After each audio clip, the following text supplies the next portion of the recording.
So T. Conchita says that I see everything from the point of view of Marx. Do I? Let's think about that. Did you guys know that schools and institutions of learning like higher education are all ideological state apparatuses?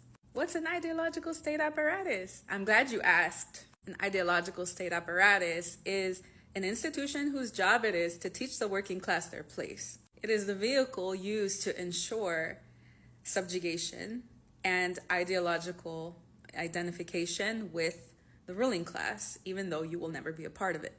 And since clearly you can't spell Marx and you probably also don't read that much, let's read.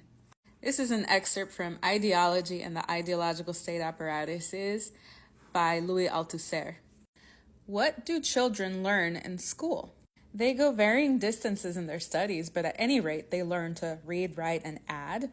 You know, those techniques that, while rudimentary and not very thoroughgoing, a little bit of scientific or literary culture, a little bit of, the basics. These are directly useful in different jobs within production, right? You can read the instruction manual for workers, another for technicians, a third for engineers, a final one for higher management, okay? School teaches you the know-how.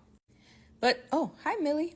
But besides these techniques and knowledges and in learning them, children at school also learn the rules of good behavior, the attitudes that should be observed. Millie, we're trying to read Marx. Quick intermission. You know what's an ideological institution? The fact that you don't give me dinner until 8 o'clock.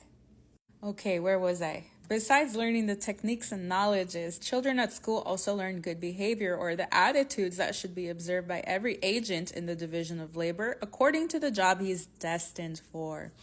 The rules of morality, civic, and professional conscience, which actually means the rules of respect for the socio-technical division of labor, and ultimately, the rules of the order established by class domination, like learning to speak properly, etc.